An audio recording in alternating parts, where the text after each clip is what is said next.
review sheet that I just handed out is on Moodle.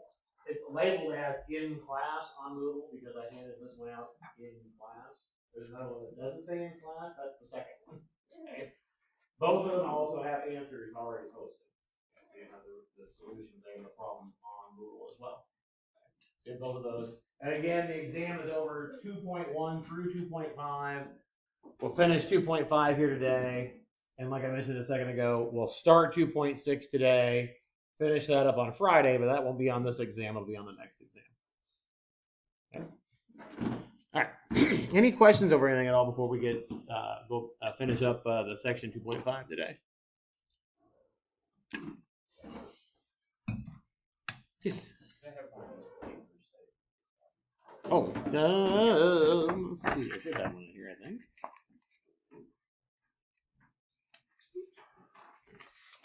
There you go. You're welcome.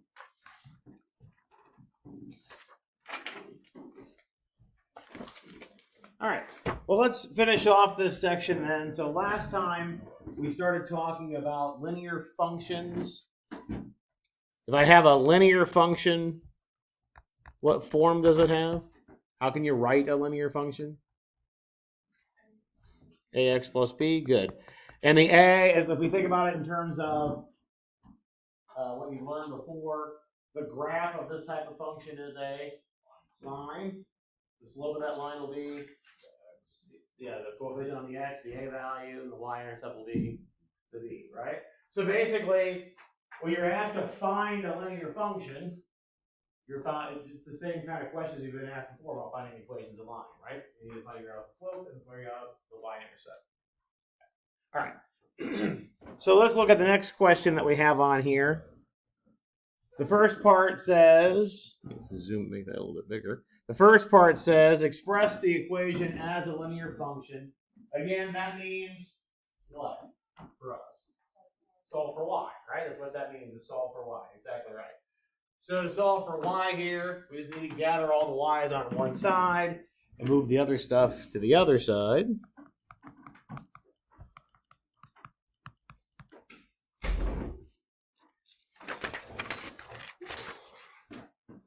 You're welcome. So we'll subtract the 4y over. That'll give us y on the left-hand side. Subtract the 7x over. We'll get a negative 7x on the right-hand side. So we'll get y equals negative 7x minus 4. And that's as good as it gets. If you want to write it as function notation, then just change your y to an f of x or whatever your favorite letter for a function is. And that's pretty much it.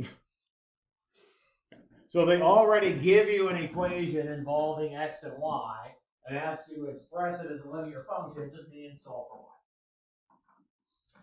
And again, it's like problems you've probably done before, where you put it in y equals mx plus b form, right? All right, so the second part here asks us to find a different linear function.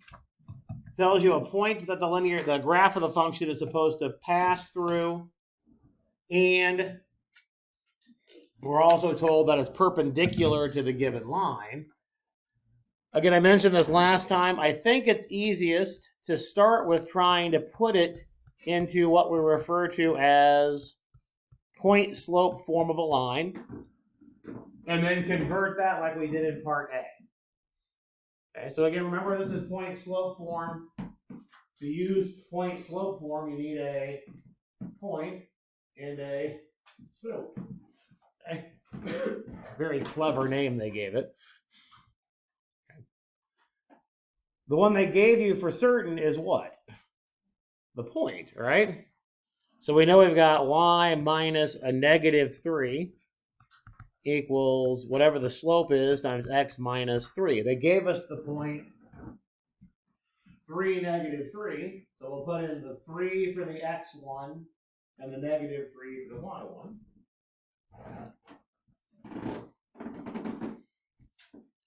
The only thing they didn't give us, but we can figure it out, is the slope. What one word in this problem tells you something about slope? The perpendicular part, right? That one word right there tells you about slope. It says it has to be perpendicular to the line you're given. What's the slope of the line you're given? -7, right? So the slope of this one is -7. How does the slope of a line perpendicular relate to the slope of the original? That's for parallel. The same. Yeah. This is one. So parallel is same slope. It's the opposite reciprocal, right? So we do the reciprocal and do the opposite. So since it's -7, we'll make it positive, and since it's 7, we'll make it 1/7. So the slope of a perpendicular line is the negative reciprocal of the original. Flip it upside down and flip the sign. It's a double flip, if you will. Okay. So then that goes in for the slope. So now we have the equation y plus 3 equals 1/7 times x minus 3. This is a perfectly acceptable equation of a line. This certainly, the graph of this thing is a line, but the problem specifically asks for a linear function. When it asks for a linear function, it means put it in that slope-intercept form. Solve for the y. So we need to distribute the 1/7 and then subtract the 3. Well, common denominator here will be 7ths. 3 is the same thing as 21/7, and you're subtracting it, so we should get -24/7.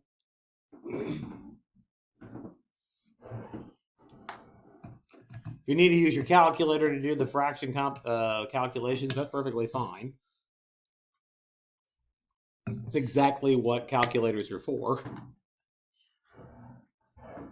So this is now our linear function. If you want to give it a function name, I'll call it something different since I called this one f.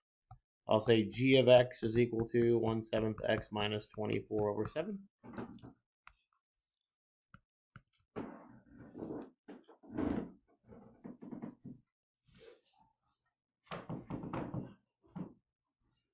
Any questions on that one at all?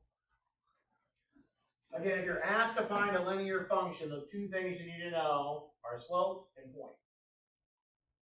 It needs to have enough information in the problem to be able to figure that out. Did you have a question?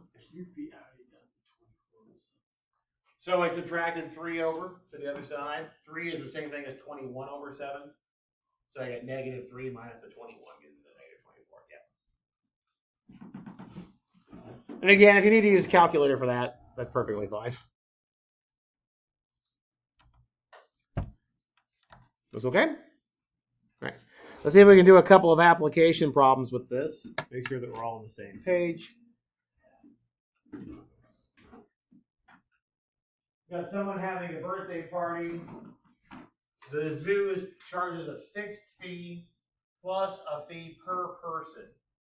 So let's before we do anything else, let's think about what those two pieces of information mean for us specifically when we're talking about trying to find a linear model for this situation. It says there's a fixed fee and a fee per person. Which of those is representing a rate of change?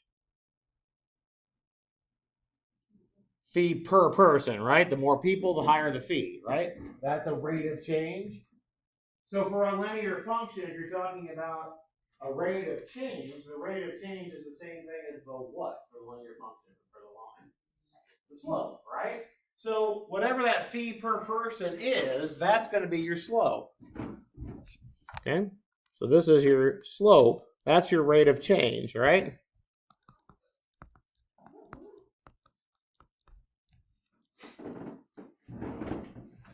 Let's think about what the fixed fee part is.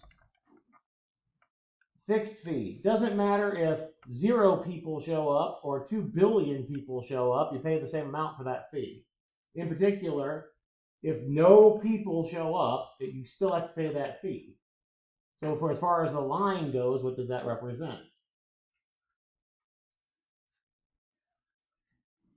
Think about it as a line. If you put in 0, it's the y-intercept, right?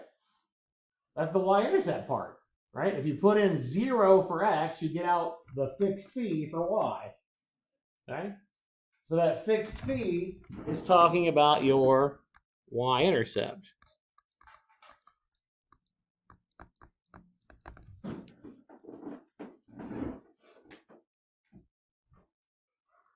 So in this part where it's asking you to find, well, it's asking the fee per person and the fixed fee.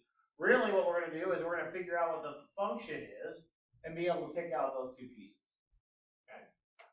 So we already said that the rate of change is the slope, and we want fee per person, right? So what's going to get treated as your y values? The charge or the number of people? So it says fee per person. Which is going to be the y's? The charges or the people? The charges, right? And the people will be the x's, correct? All right. So your slope in this case, well, it says for 10 people it's 97.50. For 20 people it's 175. So the slope, we can do 175 minus the 750. That's the change in y, right? The difference of the y values that we have, that's the difference of the two charges, correct? Now for your slope, make sure you keep everything organized. This 175 corresponds to how many people? And the 9750 goes for the 10. So what should the denominator be? Yeah, 20 minus 10, it'll be 10, but make sure that you keep the 20. It says that we wrote the 175 first on top. We want to write the 20 first on bottom. Okay. Make sure we keep it organized. Okay. What do you get when you simplify that? 775, is that what you said? Okay. And again, that's dollars per person. So what is the flat P per person? Well, that answers part A, doesn't it? All right, so to figure out the fixed fee now, let's do the exact same thing that we did in the previous problem. Let's use point slope form and solve for y and get our y-intercept. Okay, so remember your point slope form.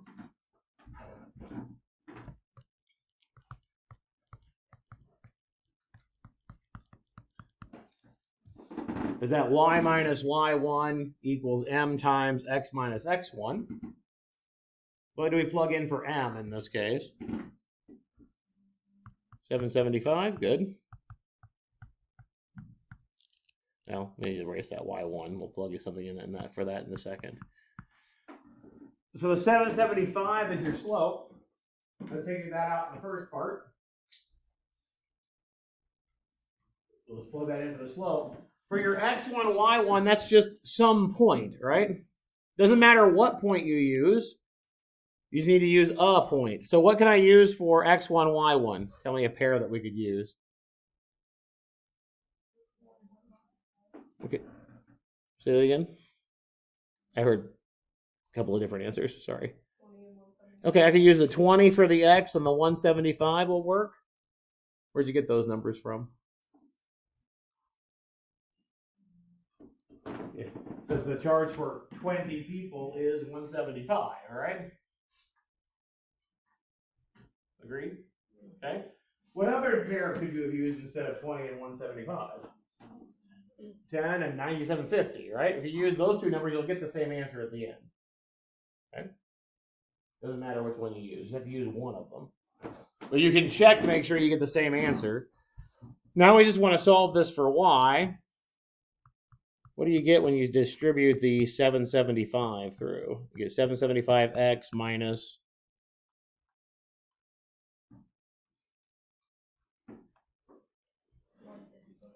155. And then to solve for y, we'll add the 175 and get 775x plus 20. So what's your fixed fee going to be? 20. Good. Because again, no matter if nobody comes or not, no matter whether somebody comes or not, I should say, I have to pay $20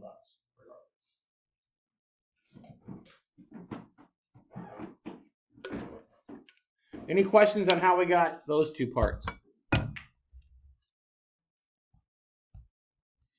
All right. So let's look at part C. It says, what is the total charge for 17 people? Well, we just came up with a charge function, right?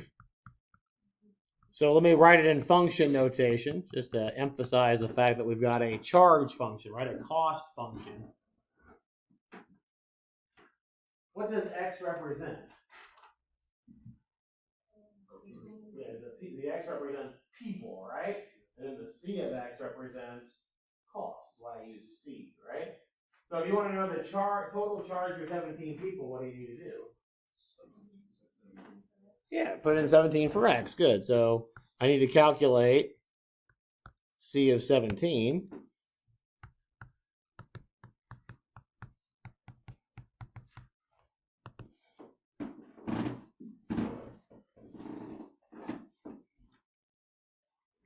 What do you get when you substitute in 17? Is that what you said? 151.75? Okay. That's okay? So again, it's asking for number of people. The people are the X's, so I plug in the 17 for the X. Let's look at the last part.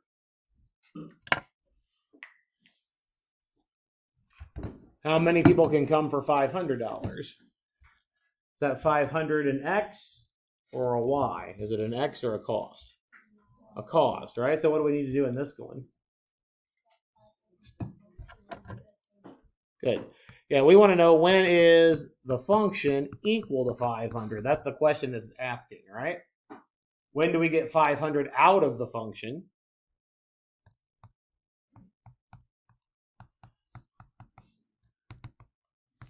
So we set it equal to 500. We'll subtract the 20 and divide. When you take the 480 and divide it by 7.75, what do you get? You would not round up, right? Correct. Well, so go ahead and give me the decimal to start with. Good. 61.935, is that what you said? Okay. Yeah, that's fine. It's just an approximation. It's fine. But you're exactly right. Why wouldn't you want round up? That's exactly right. Yeah. So even though this one says 61.9, and typically you would round up for people, we can't round up because if you round up to the next person, the price goes up. You only have $500, right? So in this case, we'll just drop off the decimal part, and we would say that 61 people is your answer.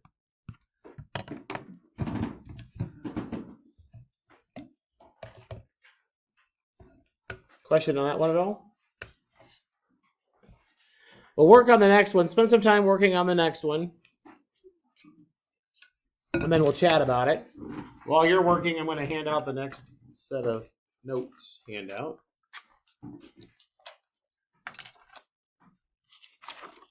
This time I'll remember to give you one.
Ready to chat about it? Yeah.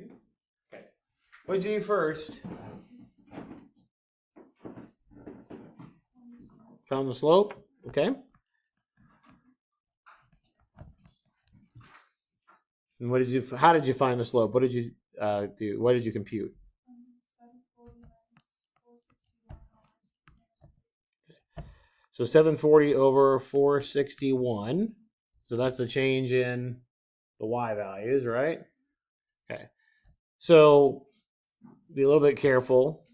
What corresponds to the 730 or the 740? The 3 does, right? So we better do the 3 minus 6 that way, right? Remember that. Make sure you keep the order the same. So as soon as we're doing 740 minus the 461, we're using the 740 first, so we want to use the 3 to go along with that, and then the 461 to go along with that. What value do you get when you do that computation? Negative, I'm sorry, 93. So let's think about what the negative sign means here.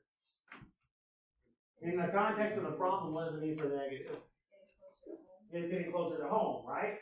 The line's decreasing. It would be sloping negatively, which that means that it's getting closer to home. That's why we get the negative there. So the negative is telling us that we're getting closer to home, but as far as how fast is Barb driving, what would that be? Yeah, the negative, yeah, kilometers per hour. Good.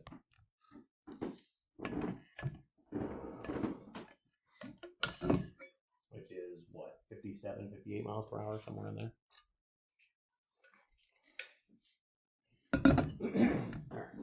The negative again represents that, just to emphasize that, represents that the distance to home is decreasing. That's what the negative sign means. And in general, if you see a negative slope, this is true going forward in other math classes, not just today. If you see a negative slope, it means the values for the y's are going down, decreasing. We've talked about reading it from a graph before. When we did increasing, decreasing before. Well, we're reading it from a graph. Okay. Notice that if it's, the graph's going this way, if you think about it as a line, on my perspective, it's going this way. When it's going this way, thinking about it as a line, it's going downward. Right. All right. So the second part says, how far from home was Barb when she started driving? What are you looking for in that one? With that, what part of the linear function are you looking for to figure out how far from home she was when she started driving? The y-intercept, right?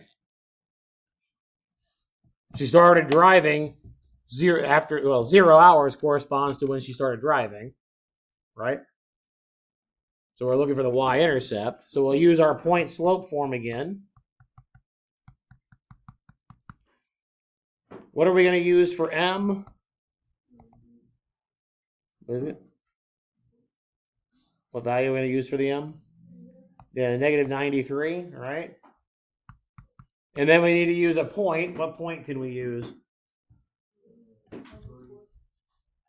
The 3 for the x and the 740 for the y. Good. You could have also used what? The 6 and the 461. You get the same answer at the end. Doesn't matter which one you use. If you do your computations right, you'll get exactly the same thing. When you solve for y, what do you end up with? 1019. Okay. So how far away was she when she started?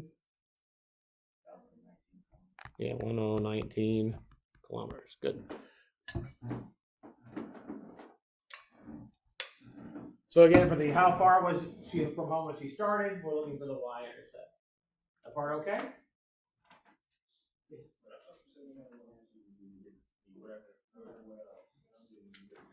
You should, well, if you use either point, you should get the same answer. Yeah. So if you use the 6 and the 461, you should get the same answer. So if you set it up as y minus 461 equals negative 93 times x minus 6. You should get the same number at the end. Well, I can't replace a 6 with a 3 because the 3 corresponds to the 740. I have to use the same point. It doesn't matter which point I use. I can't mix match the numbers. The 3 goes to the 740, the 6 goes to the 461. I have to be compared. But it doesn't matter which pair you use. I should have been a little bit more specific. Sorry about that.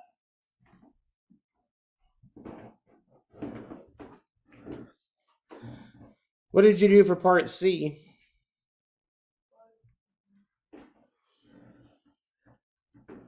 Was it? Okay, yeah, we're going to plug the 8 hours and 15 minutes in for X, right? So you got to be a little bit careful. I need to make sure I convert that to a proper decimal, right? So what decimal would you have? 8.25. Why was it 0.25? Yeah, 15 minutes is a quarter of an hour, so I'll use 0.25 for the decimal part. Good. What value did you get for that?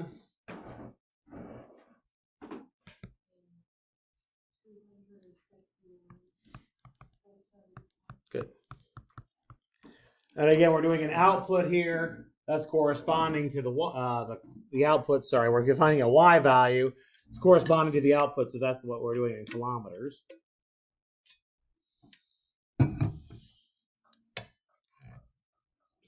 That part okay? Finally, the last part asks how long does it take for her to get home? How do you figure that one out? Set y to 0, right? When she gets home, she's 0 kilometers from home. So set your y equal to 0.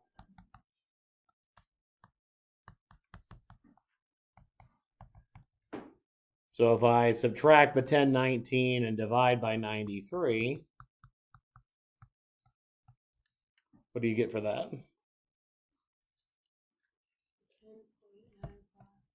10.95, is that what you said? Yeah.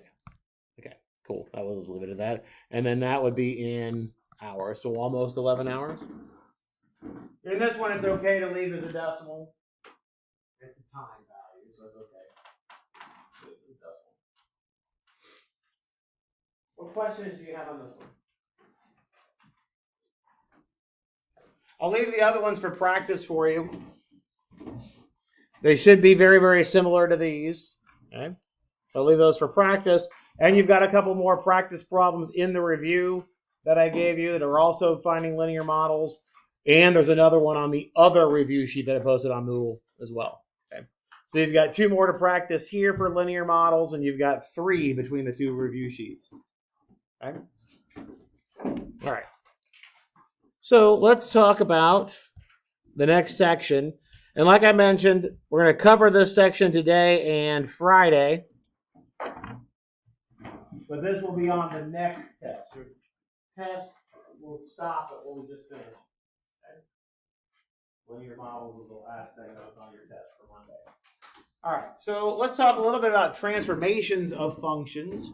We've already done this a little bit. We did this back when we kind of built up that library of different graphs of functions and talked about moving them a little bit, like one at a time. This one's just going to combine different things, okay?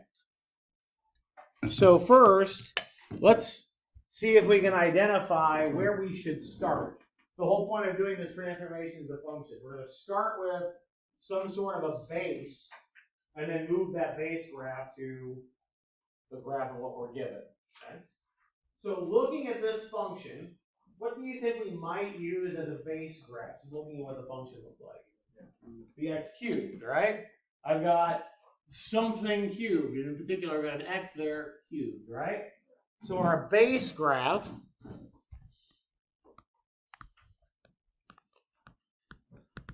will be y equals x cubed. We'll start there.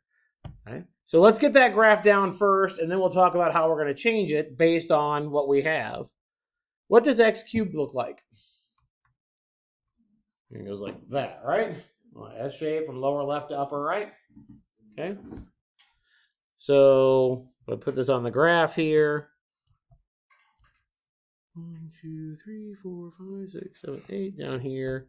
1, 1, 2, 8, 2, 3, 4, 5, 6, 7, 8 here. We've got something that looks, whoa, something that looks roughly like that. Ugh, that's really rough, but something like that. Yes. How do you know point I need to and also negative? Did you just I put in -2 for x and then went down to -8. Yeah.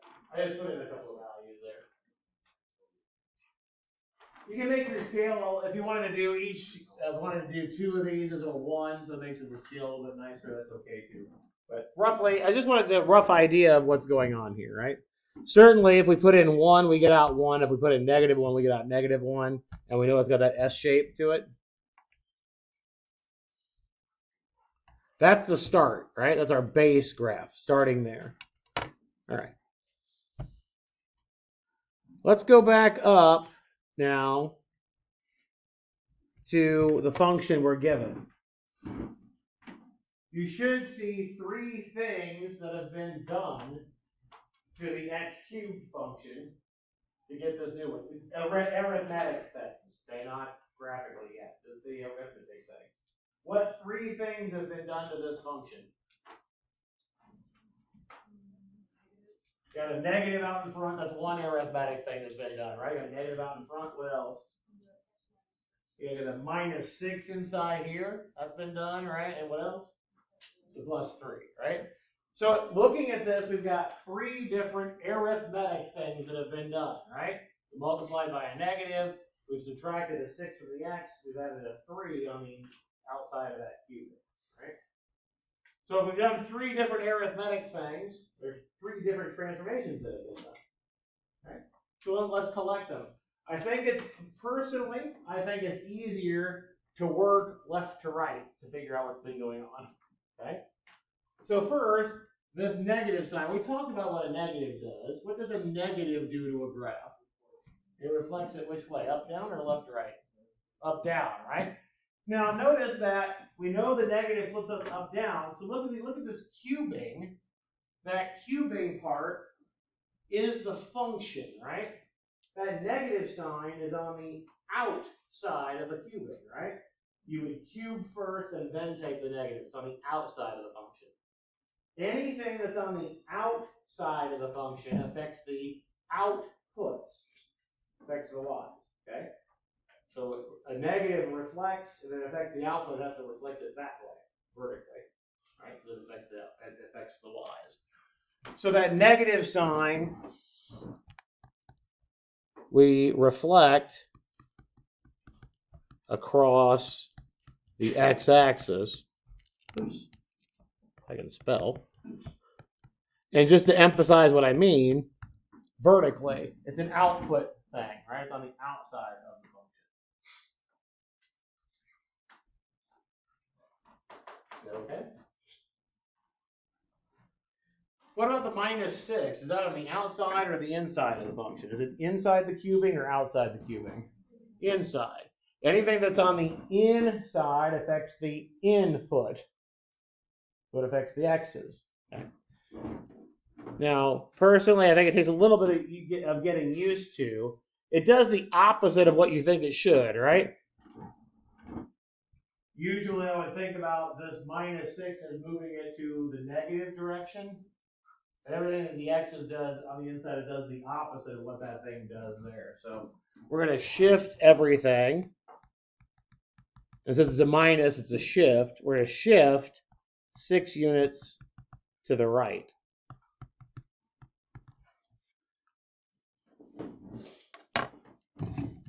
It's on the inside, so it affects the inputs, affects the x's. The minus tells us we're going to go to the right. I know it seems kind of backward, right? Because the right direction for the x's is positive. All right, finally, get to the last one here. We've got a +3. Is that on the inside or the outside? Outside. So does it affect the x's or the y's? The y's, and we've talked about what that does, right? What does the adding 3 do? Moves it up 3, right?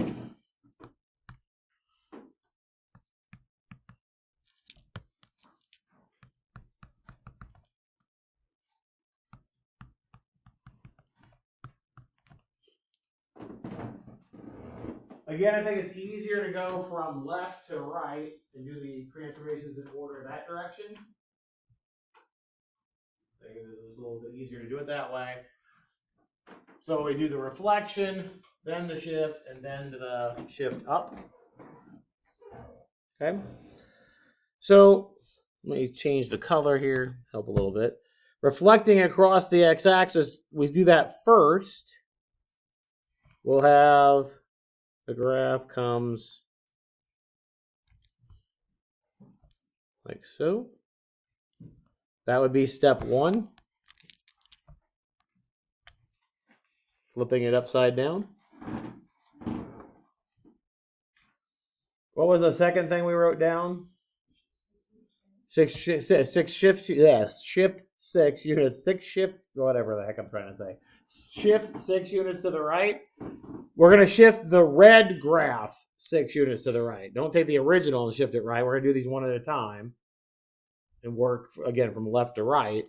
So let me change the color here again. Let me pick a different color here. Maybe green, since I can. So this was the point up here at -2. It's going to go all the way over here at +4. This was the point at -1, so it'll go to +5. This was at 0, so it'll go to 6. Likewise, all the way down here. So we get a very thick graph. That's step 2.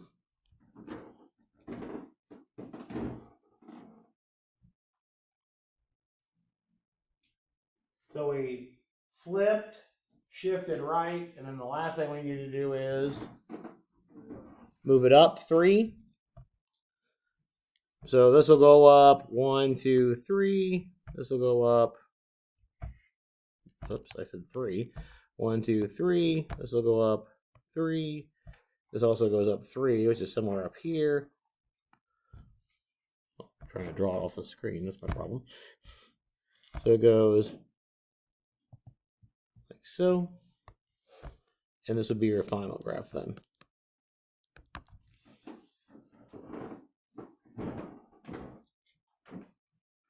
Not looking for beautiful artwork. I'm looking for general ideas that you know what's going on.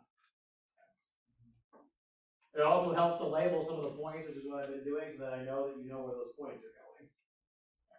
It should have a cubic shape. It should look like an x cubed. It does. It's just been flipped upside down, right? Instead of going from lower left to upper right, it goes from upper left to lower right.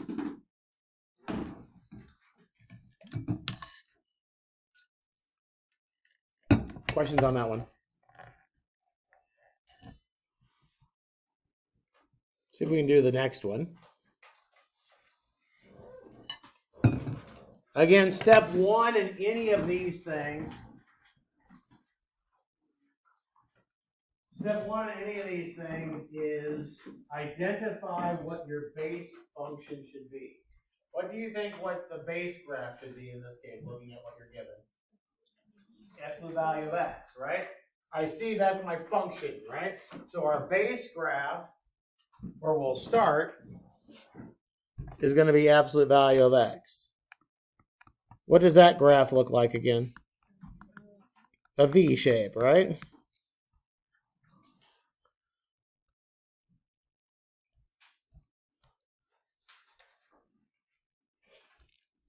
Well, should have just drew faster because I couldn't have been any worse.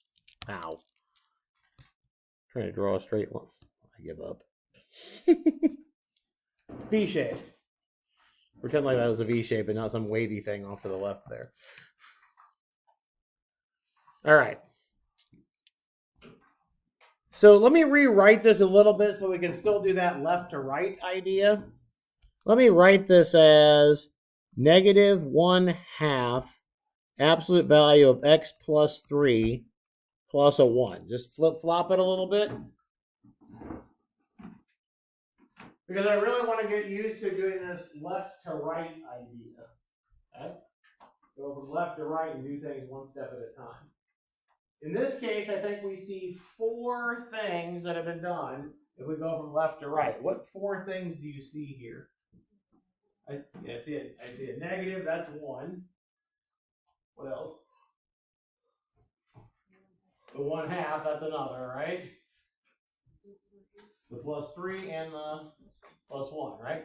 So we got 4 things going on. We're going to handle them from left to right and do them one at a time. Okay. What is that negative? That negative, is it on the inside or the outside? It's on the outside, so it affects the output. So it affects the y's, right? So what does that negative do in this case? Flips it upside down, right? So we'll reflect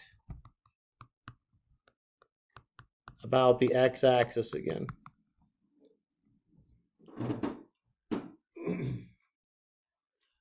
That 1/2, inside or outside? Outside, so it affects the y's, right? Again, the outside outputs, it affects the y's. What does that 1/2 do when we're multiplying by a half? What does it do?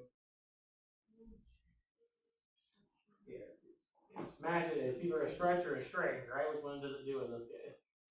Makes it, makes it flatter, right? Makes it wider, right? It's going to multiply all your outputs by a half. So we're going to, a lot of books will call that a compress. Oops. Vertically by a factor of 1/2.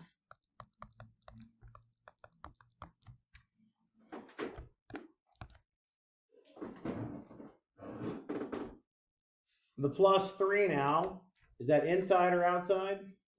Inside, and so it affects the x's, and it does kind of the opposite of what you want it to do, right? So that's going to move it to the left, right? Even though we got a +3 and we think of the plus as a positive direction, and the inside it works backwards, so we're going to shift left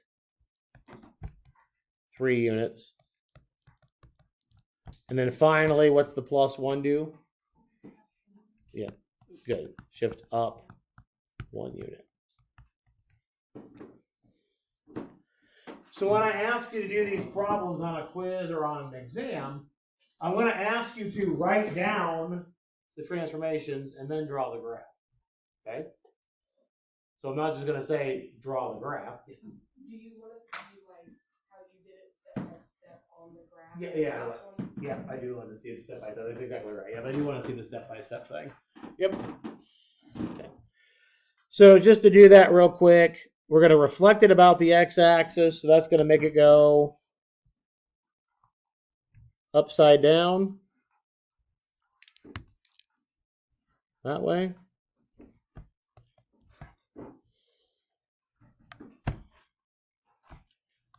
The second part,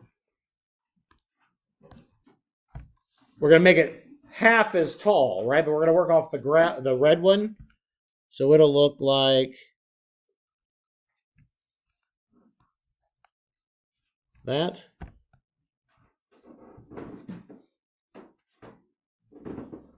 That's half as tall, right? Instead of 1, we're at 1/2. Instead of 2, we're at 1. Instead of 3, we're at 3/2. Instead of 4, we're at 2. So on up the line. What were the next ones? We shifted it 3 to the left. Is that right? Okay. 3 to the left. It will go 1, 2, 3. We'll have an exact copy of what we have, just moved, right? So this will still be flat this way.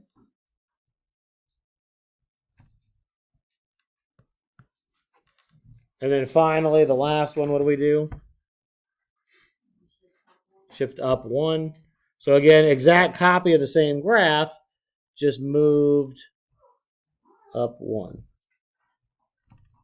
So this is your final one. Okay. All right, we're going to do more examples of these on Friday. So this isn't the only 2 things we're going to do and just move on. We'll do more examples on this on Friday. We'll get this section finished up. Again, this section is not on this exam. It'll be on the next exam. Okay? See you on Friday.